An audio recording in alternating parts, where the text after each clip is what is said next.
tal, chicos? Muy buenas tardes, buenas noches, buenos días, dependiendo de la hora en cual estén viendo el video. Ya saben que mi nombre es Juan Verástegui y soy el profesor encargado del curso de CTA, que es Ciencia, Tecnología y Ambiente. La verdad es que ya perdí la cuenta de cuántas clases vamos haciendo, pero me supongo que ustedes ya deben saber, ¿no? Creo que vamos en la 27, creo 26, no recuerdo muy bien.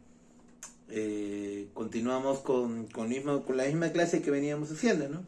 Hemos entrado a hablar sobre anatomía, específicamente sobre los tejidos, ¿no? La clase pasada hemos estado hablando sobre los tejido epitelial, tejido conjuntivo, tejido muscular, ¿no? Y ahorita estamos enfocándonos en el tejido nervioso.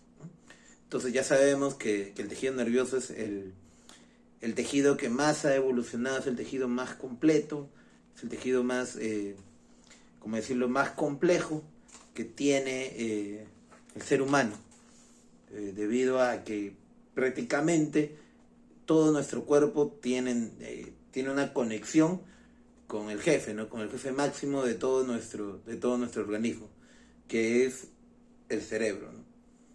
El cerebro es el que prácticamente dirige todo, ¿no? Todos nuestros comportamientos, todas nuestras respuestas, y es en donde todo el proceso cognitivo también está, ¿no? Entonces, el sistema nervioso justamente se encarga de eso. Y bueno, hemos estado hablando las clases pasadas sobre eso, y ahora vamos a continuar.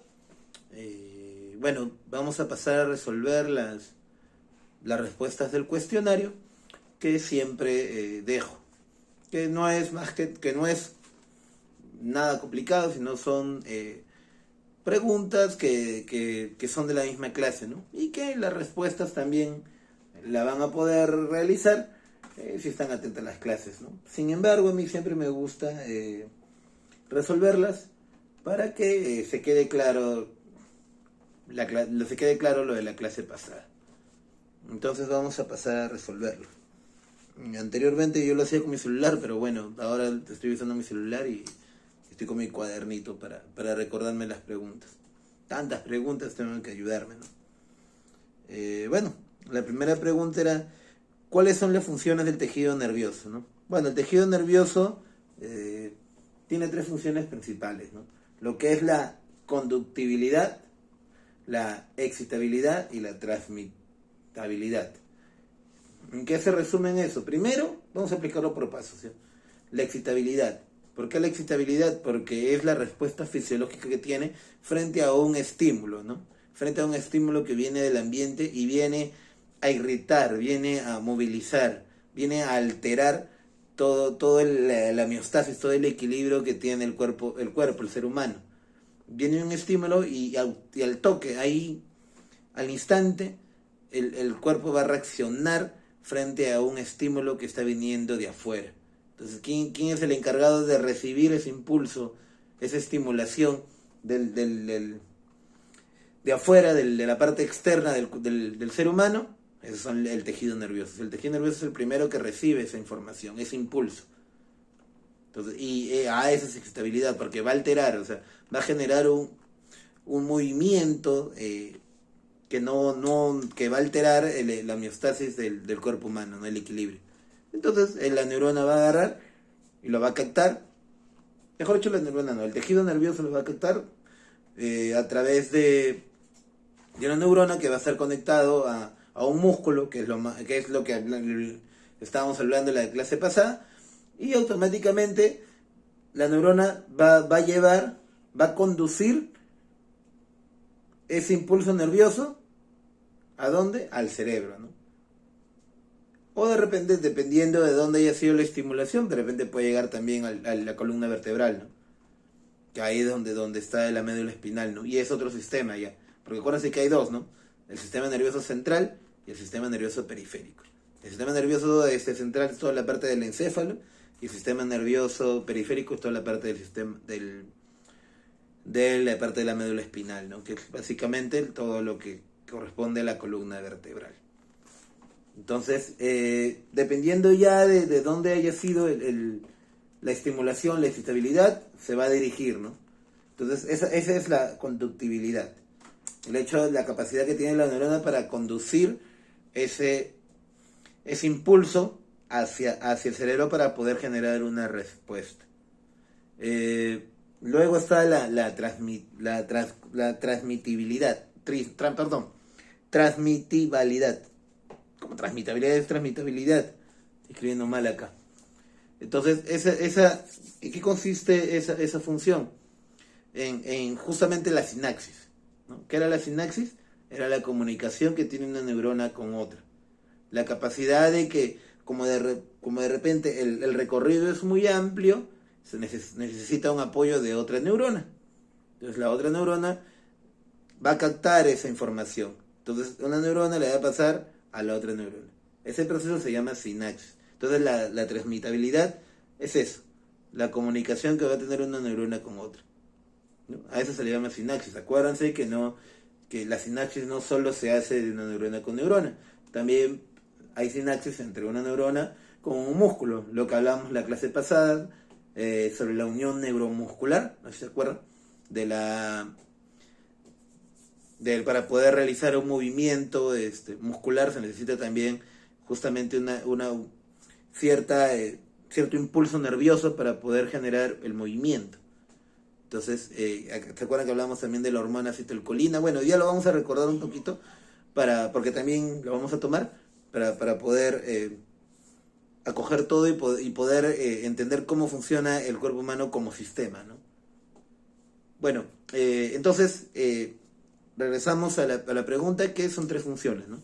La conductibilidad, la excitabilidad y la transmitabilidad. La segunda pregunta era, déjenme acordarnos, ahí está. ¿Qué contiene la mielina y cuál es su función? Bueno, ¿qué contiene la mielina? Bueno, la mielina no es más que una membrana que se ha vuelto a expirar y se ha enrollado. Entonces, al enrollarse estas membranas, forman un complejo lipoproteico. Ese complejo lipoproteico, ¿no? Que está enrollado junto con las células que generan esta mielina, que ya vamos a decirlo, que bueno, eso es una pregunta que está después, pero vamos a adelantarnos por la misma explicación, ¿no? Que son los oligodendrocitos y las células de Schwann. Estas células van a enrollarse con la membrana y van a formar un complejo lipoproteico y van a formar la famosa vaina de mielina, ¿no? Entonces, ¿cuál es su función de la vaina de mielina? Generar que el impulso nervioso pase más rápido. Se encarga de la rapidez del impulso nervioso, ¿no? Eso es lo que contiene la mielina. Y su función es justamente ayudar. Es como por ejemplo, como un apoyo. Es como por ejemplo cuando tú, ahí está, vamos a poner un ejemplo así más fácil, ¿no? Por ejemplo, tú estás manejando skate, ¿no? Y de repente tú te subes a una cima, ¿no? O de repente la pista más empinada, ¿no? Entonces, si ustedes se habrán dado cuenta, la pista no es planita. Las pistas por lo general no son planitas. Siempre tienen como que ciertos huequitos, siempre tienen como ciertas malformaciones. Pero que si fuera sedita, entonces los carros irían de frente, ¿no? En caso en el skate, si no hubiera estas malformaciones en la pista, el skate iría de frente, ¿no? Entonces sería de frente y pasarías mucho más rápido.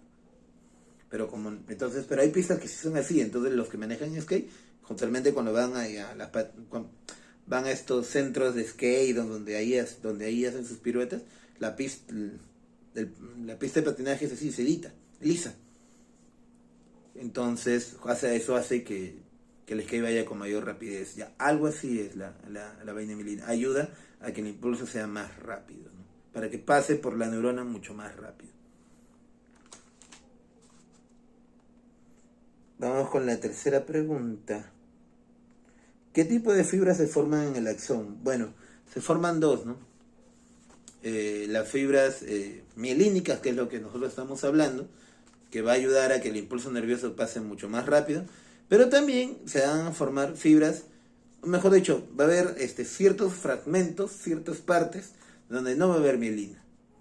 Entonces, si bien es cierto, en esos lapsos, en esos intervalos donde no va a haber mielina, se va a producir el famoso fenómeno saltatorio, que es lo que está más adelante en las preguntas, ¿no? Pero ya responde la otra, ¿no? Entonces, ¿qué va a generar el fenómeno saltatorio? Lo que va a hacer es que este impulso que es continuo, porque va a seguir la misma línea del axón, el axón es continuo, pero al ver que no va a haber en esa área mielina, lo que va a producir es que esta conducción salte. Y se va a formar el famoso fenómeno saltatorio. No sé si ya lo habíamos explicado anteriormente, siempre lo hemos explicado, no sé si por ahí se puede ver.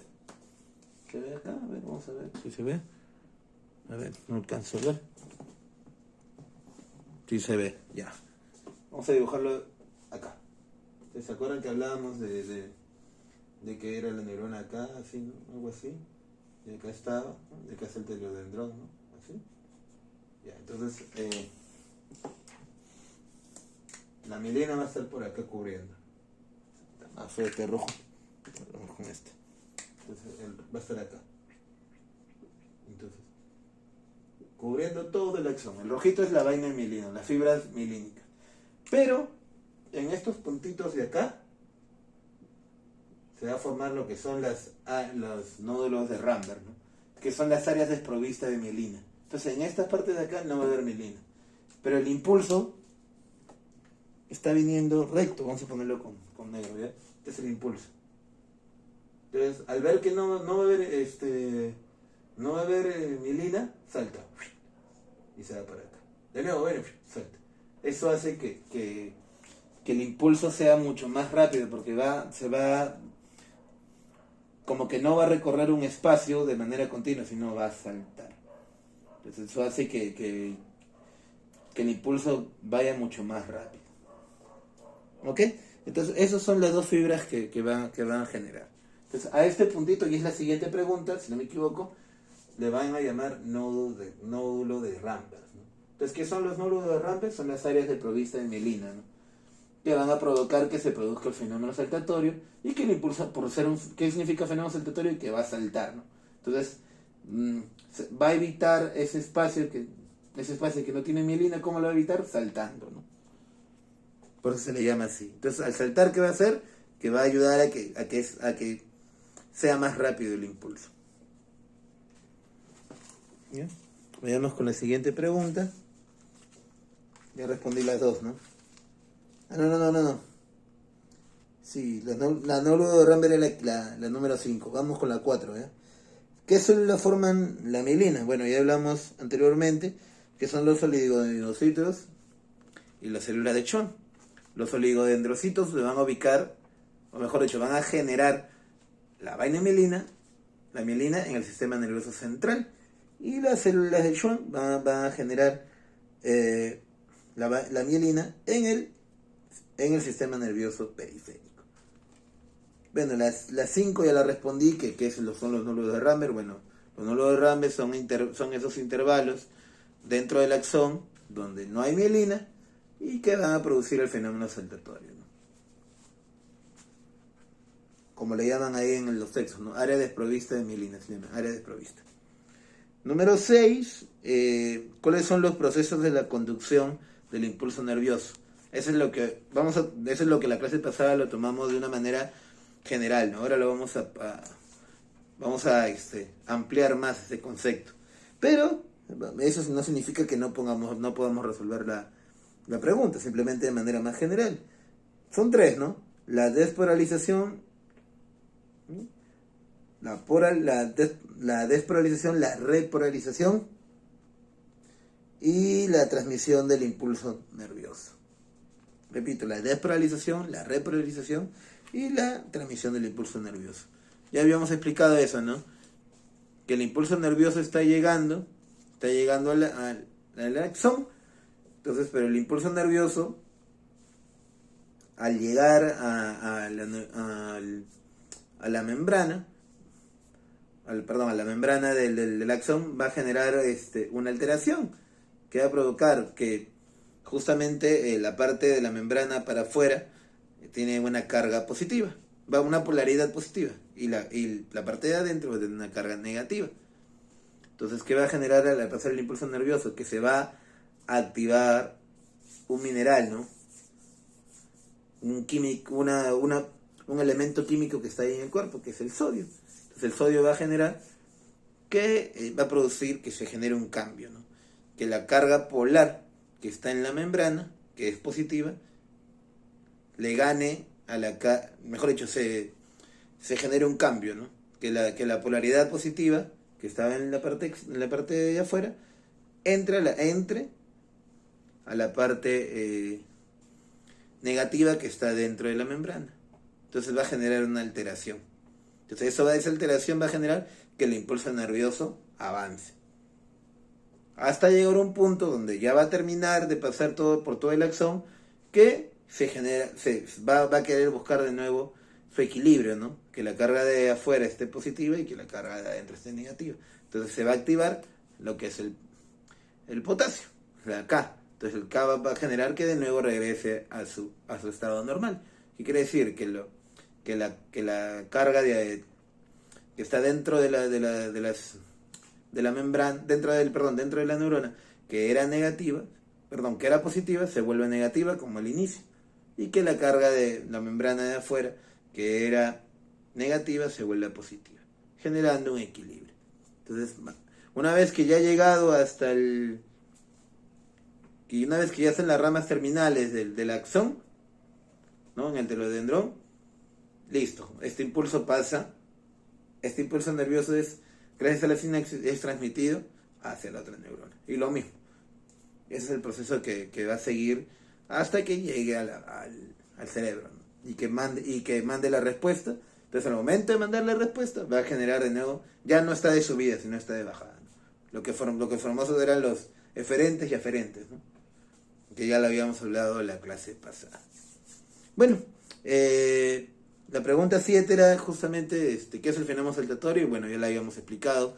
La hemos explicado constantemente respondiendo a las preguntas anteriores. Entonces vamos a pasar a hablar sobre la última parte de tejido nervioso, ¿no? Para ya terminar con todo lo que son los tejidos que están en nuestro cuerpo humano. Listo, vamos a empezar.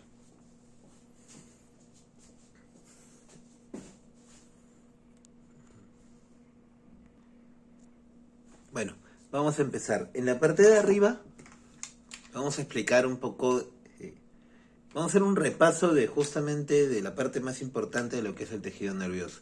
La parte, y quizá la parte más compleja, que es la parte de la conducción del impulso nervioso. Y lo que en la clase pasada hablamos que solamente lo tomamos de manera general. Ahora vamos a ponernos un poquito más específico y aumentarle un poco el nivel, ¿no?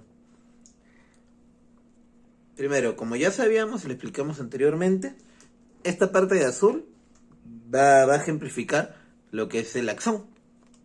¿Qué quiere decir? Que va a simular que es el axón. Así de manera pedagógica, de manera de dibujitos, así para que se entiendan.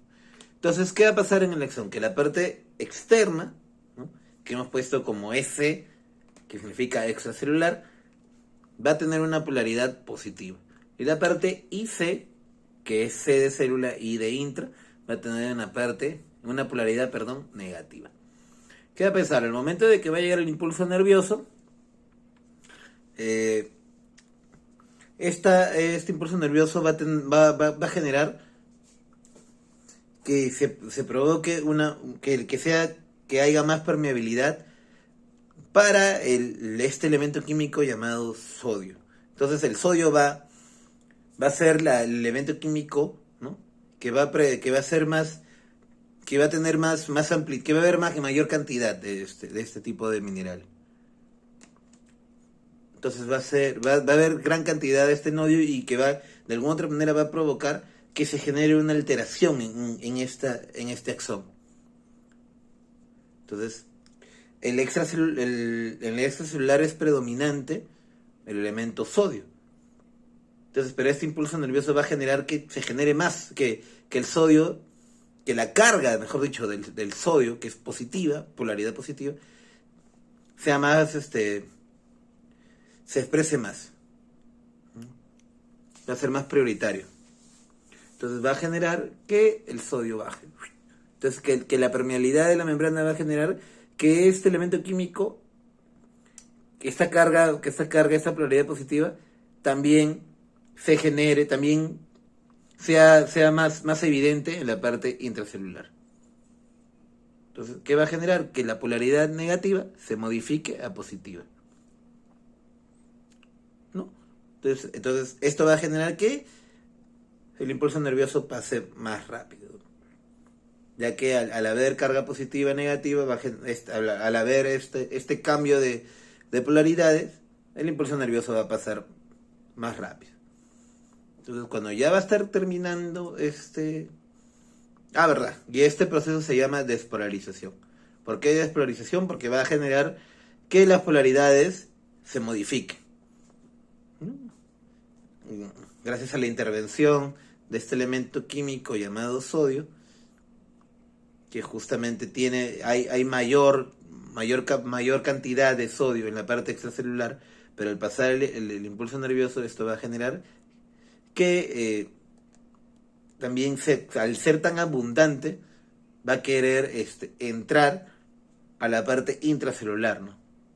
Debido a que la permeabilidad de la membrana se modifica, y eso hace que el sodio pueda introducirse a la intracelular, modificando la polaridad del axón. Pero ¿qué va a pasar? Va a llegar un momento en que ya el impulso nervioso va a terminar de pasar por todo el axón. Entonces, para que ya no haya este movimiento de polaridades, tiene que regresar de nuevo a su potencial de reposo. Entonces, se va a generar un proceso llamado repolarización. Entonces, ¿cómo va a funcionar esta repolarización? Bueno, la repolarización, como dice ahí, viene a ser la restauración del potencial de reposo. Es decir, regresar a como estaba antes. La polaridad positiva fuera de la membrana, ¿no? Fuera de la célula, mejor dicho, y la polaridad negativa dentro de la célula. Entonces, la repolarización lo que va a hacer es que de nuevo se regrese a su estado normal, ¿no? Entonces, ¿esto qué va a generar? Esto qué va a provocar, mejor dicho, ¿cómo se va a generar? Se debe a que la permeabilidad de la membrana para el sodio disminuye rápido. Entonces, la permeabilidad del sodio, justamente el cuerpo humano es tan sabio que ya sabe que el impulso nervioso va a terminar, entonces hace que la permeabilidad, por ejemplo, del sodio, o sea, en algún momento el sodio el impulso nervioso generó que el sodio tenga tanta abundancia que la membrana se volvió más permeable para la introducción del sodio. Pero ahora está ocurriendo lo contrario. Entonces, al saber que ya está culminándose el recorrido por el axón, va a generar que la permeabilidad hacia el elemento químico del sodio disminuye. Entonces va a provocar que justamente el elemento químico que es más predominante dentro de la célula, en la parte intracelular, se exprese, ¿no? Le gane, mejor dicho, ¿no? Le gane. Entonces, ¿y cuál es ese elemento químico que es más predominante dentro de la célula? Es el potasio. Entonces el potasio se va a expresar en su máxima capacidad y va a salir hacia afuera, ¿no? Porque la membrana se ha vuelto más permeable para este elemento químico y va a salir hacia el exterior. Entonces, esto va a provocar que de nuevo se genere el potencial de reposo, ¿no? Es como si estuviéramos en potencial de reposo. Es decir, lo que en algún inicio fue más, menos, con la participación, intervención del sodio, se modifica, ¿no? Y lo positivo se vuelve negativo y lo negativo se vuelve positivo. Pero justamente al ir terminando, va a generar que sea al revés, ¿no? Que la parte intracelular, que ahora es positivo, vuelve a su estado normal, que se vuelve negativo. Y lo que era negativo en la parte extracelular, regresa al positivo. Entonces, vamos viendo que para que para que la conducción de este impulso nervioso llegue hasta la parte final, es necesario que justamente ocurra estas fases, ¿no? La despolarización y la repolarización. Bueno, este proceso que hemos explicado ocurre por lo general en las fibras amielínicas, ¿no? En las fibras amielínicas, como hablamos en la clase pasada, ¿qué eran las fibras amielínicas? Las fibras que no tienen mielina. Entonces, como no tienen mielina, el impulso nervioso va a ser conducido por solo una onda, o sea, va a ser recta. Recta. Entonces, justamente lo que explicábamos, ¿no? Y justamente este transporte, este impulso nervioso va a ser transportado gracias a que constantemente el sodio y el potasio están constantemente modificando las polaridades, ¿no? O sea, el sodio en algún momento lo modificó y el potasio remodifica lo que cambió el sodio, ¿no? Entonces, estas bombas, como le llaman algunos la bomba de sodio y potasio, hace que justamente el impulso nervioso pase sin ningún problema. Otra cosa importante es que no lo hemos hablado en la clase pasada y ahora la vamos a hablar, y que también es necesario, hasta abajo, que es necesario tenerlo en cuenta, es que justamente este impulso nervioso, al llegar a la parte del telodendrón, o sea, a la parte final, es donde va a liberar el neurotransmisor, los famosos neurotransmisores, ¿no? Entonces, ¿qué es un neurotransmisor? Ahorita vamos a llegar allá para explicar con más detalle qué es un neurotransmisor. Pero por ahora hay que entenderlo así, ¿no? Que este impulso nervioso, al llegar al telodendrón, a la parte final, va a liberar un neurotransmisor. Entonces, volvemos a repetir, este ejemplo que hemos tomado ocurre cuando en el axón hay fibras amielínicas. ¿Qué quiere decir? Que no hay ninguna vaina de mielina, no hay ninguna mielina que esté cubriendo el axón. Cuando no hay eso, el impulso es conducido de manera recta, continua, no hay variaciones, rectito, así como la vía expresa, recto, ¿no? Entonces, justamente esto es logrado, mejor dicho, todo el transporte de este impulso es logrado gracias a la bomba de sodio y potasio.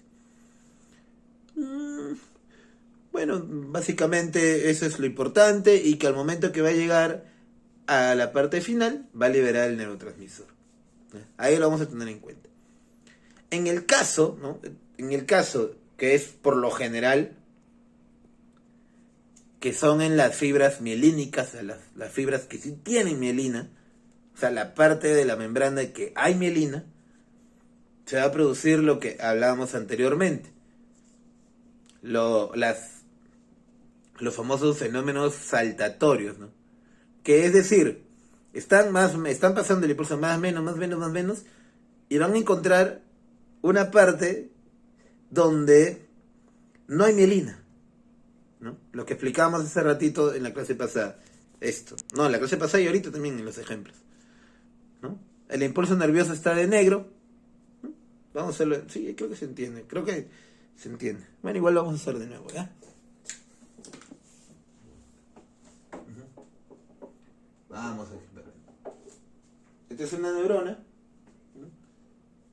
Que tiene fibras de mielina, fibras mielínicas, o sea, que tiene mielina. Vamos a dibujarlo así, ¿no? Este es el soma, este es el axón, algo así. Y este es el telodendrón. ¿Ya? Entonces, esta neurona sí tiene fibras mielínicas.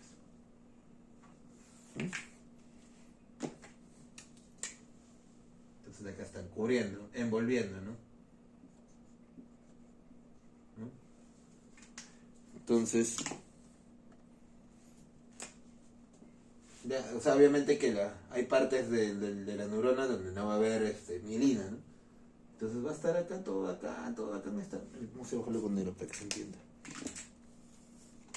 Está acá, por acá pasa, está chévere.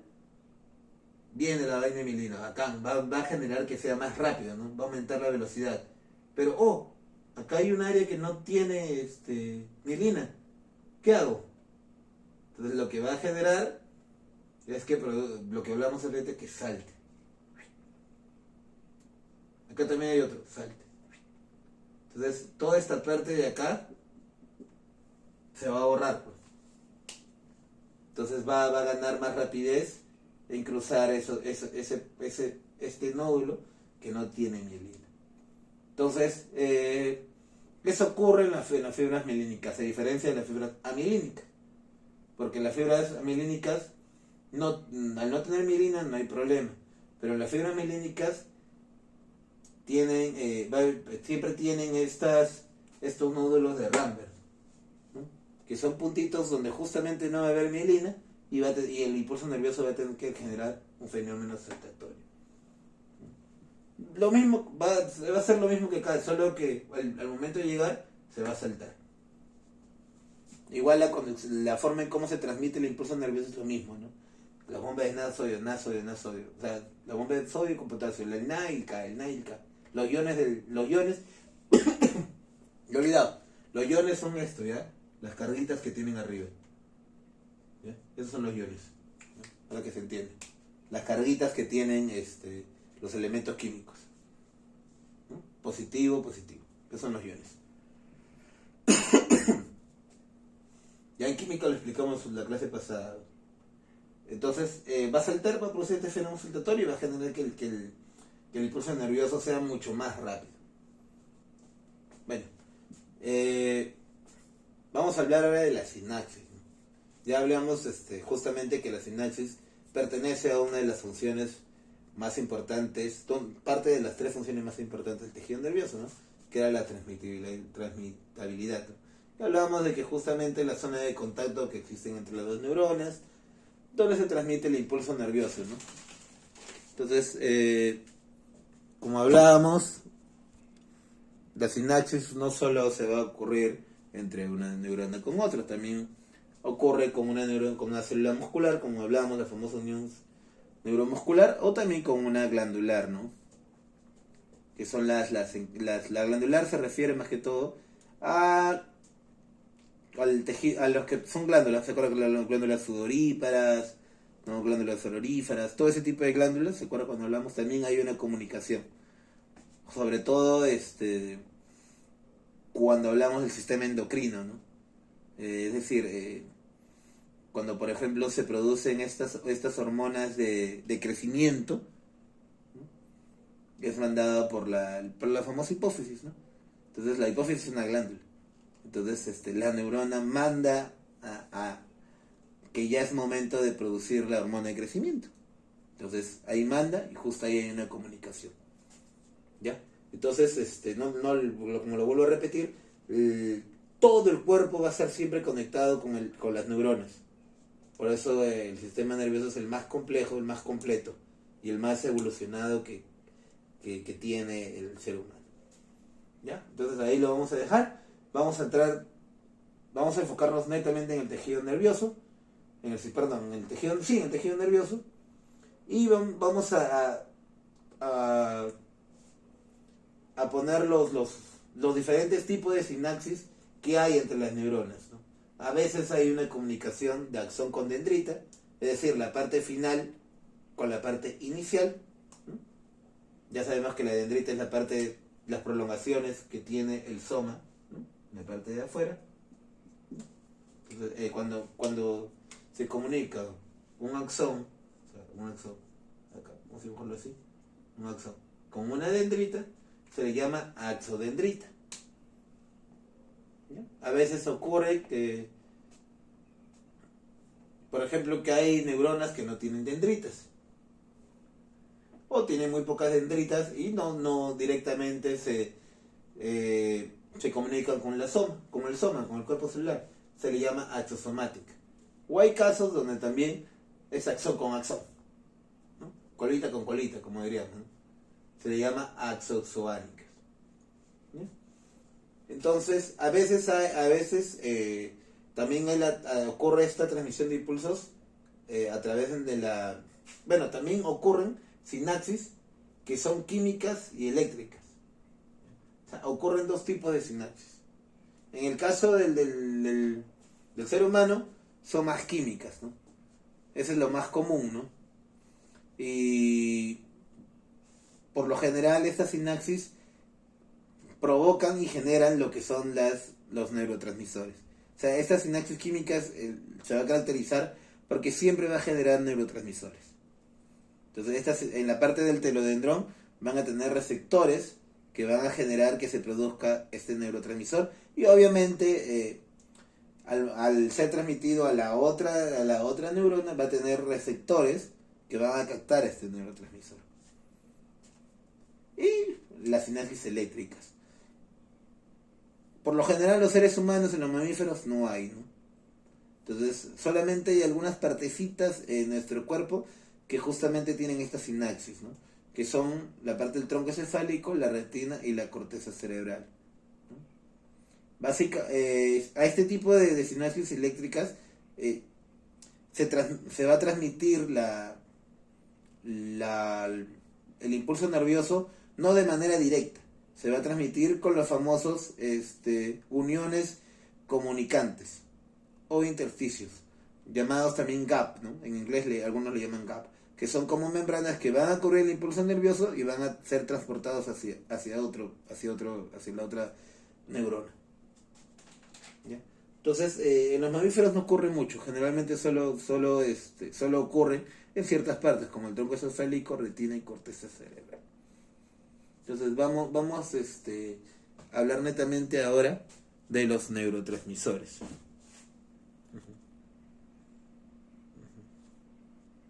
Neurotransmisores. Ya habíamos hablado, ya el más conocido porque ya habíamos hablado de él, que era la acetilcolina, ¿no?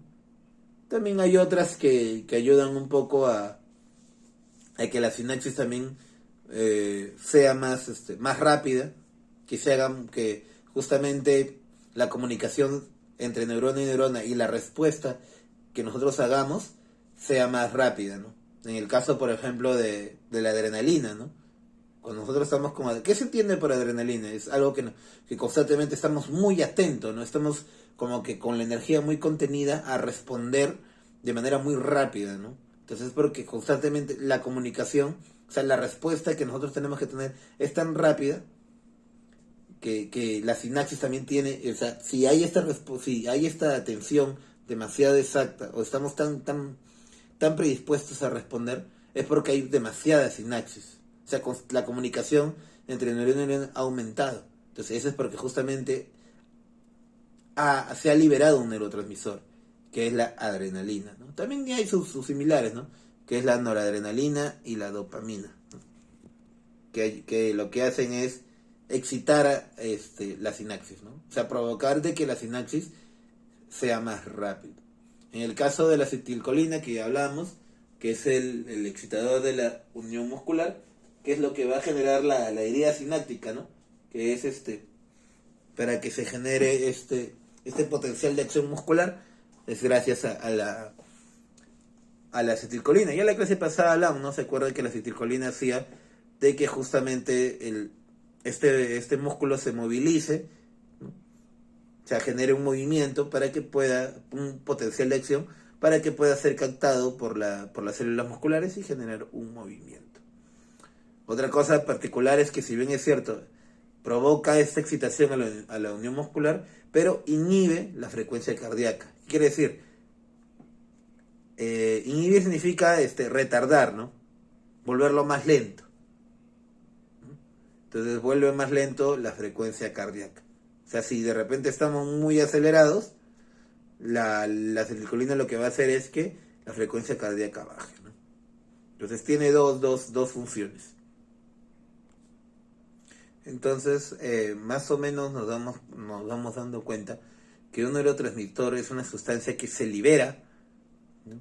en la misma sinapsis y que justamente va a modificar va a modificar la forma en cómo se está realizando la sinapsis. En algunos casos lo va a excitar o en algunos casos lo va a inhibir, ¿no? Como ya hablábamos en el caso de la acetilcolina, justamente este es un neurotransmisor que, que lo vamos a ver con más, que ya lo vimos con más detalle en la unión muscular, pero ahí es donde se hace más presente, ¿no? En la relación neurona-músculo, ¿no? Entonces lo va a excitar y también, como hablamos, en este caso también inhibe la frecuencia cardíaca, lo vuelve más lenta. En el caso de, por ejemplo, de la adrenalina, la dopamina o la noradrenalina, van a excitar a la sinapsis, o sea, van a generar que la comunicación, la transmisión de información que se maneja entre una neurona con otra sea mucho más rápida. ¿Por qué? Porque, y justamente esta neurotransmisor se libera en situaciones de repente de emergencia, ¿no? Situaciones que implican que estemos muy atentos porque tenemos que responder de una manera muy rápida, ¿no? Entonces eso hace de que la comunicación sea demasiado rápida, ¿no? Entonces eso es gracias a la liberación de este neurotransmisor. Más que todo también es de supervivencia, ¿no? Porque de repente si estamos ante una situación, no sé, de que alguien no, de repente suele pasar que de repente hay no sé, hay relatos, cuentan videos también, donde por ejemplo una madre está con un niño por ejemplo se queda dentro del carro y hay videos como que la madre levanta el carro, ¿no? Cosas increíbles, ¿no? Y eso ocurre por la liberación de la adrenalina, ¿no? Que constantemente, al estar muy excitado la sinapsis, muy excitada la comunicación, entonces el cuerpo está tan tenso que puede provocar cosas increíbles. Bueno, el otro está el famoso GABA, que es básicamente un neurotransmisor inhibidor, ¿no? Que va a inhibir todo la sinapsis. Bueno, para ir terminando ya, ¿se acuerdan?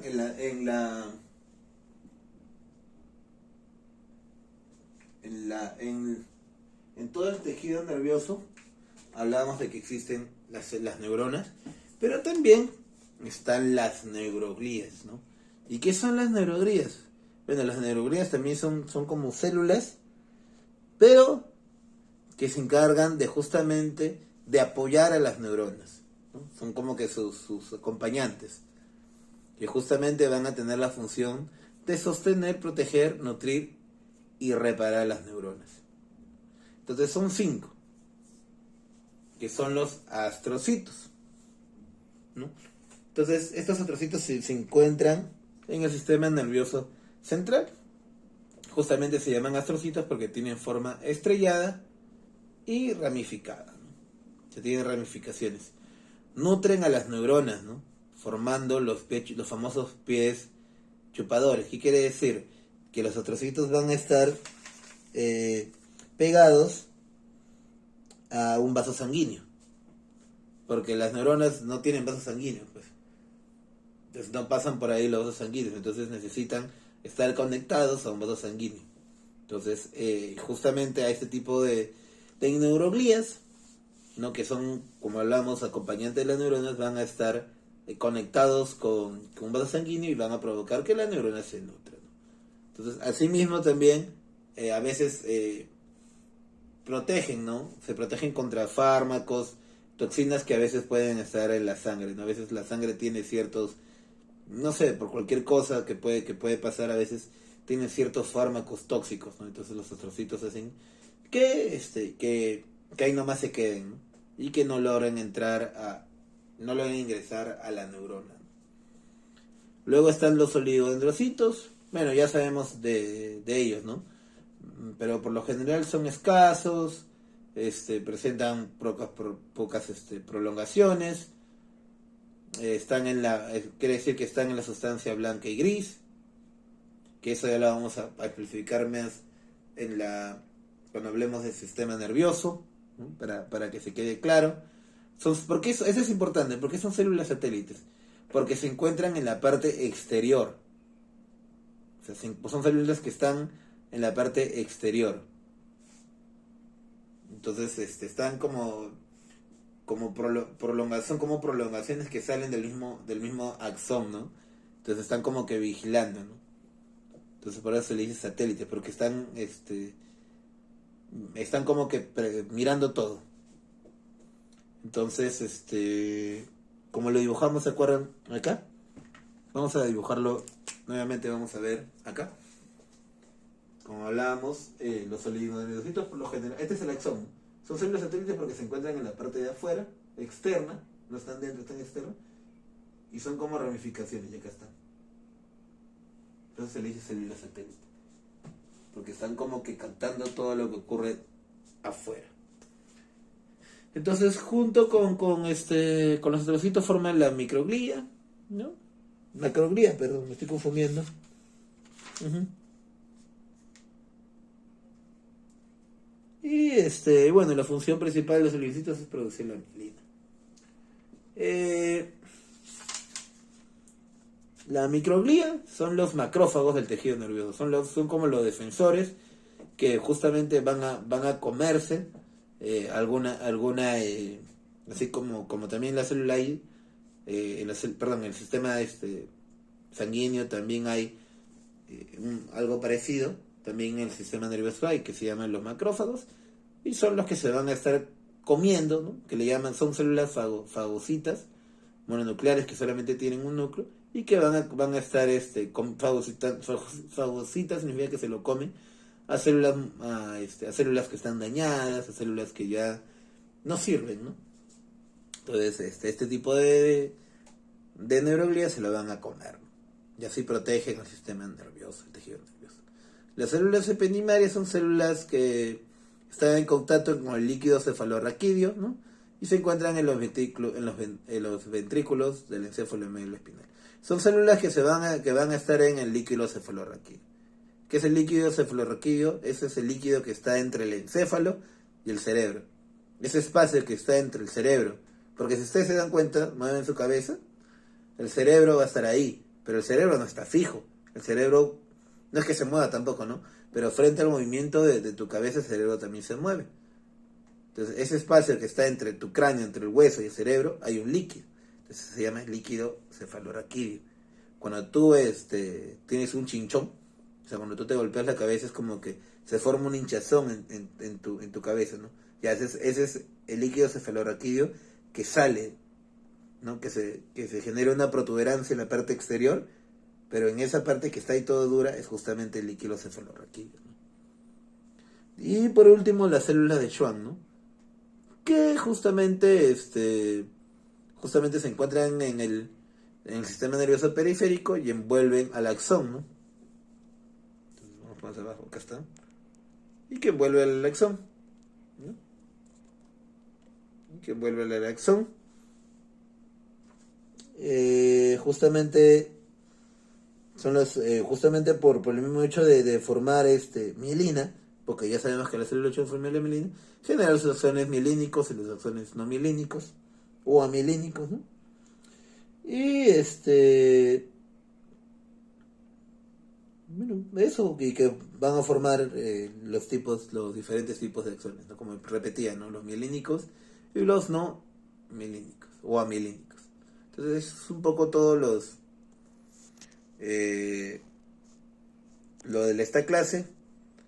Ya hablamos, ya acuérdense que por ejemplo, por lo general, el ser humano produce, incluso los mamíferos, producimos sinapsis química, ¿ya?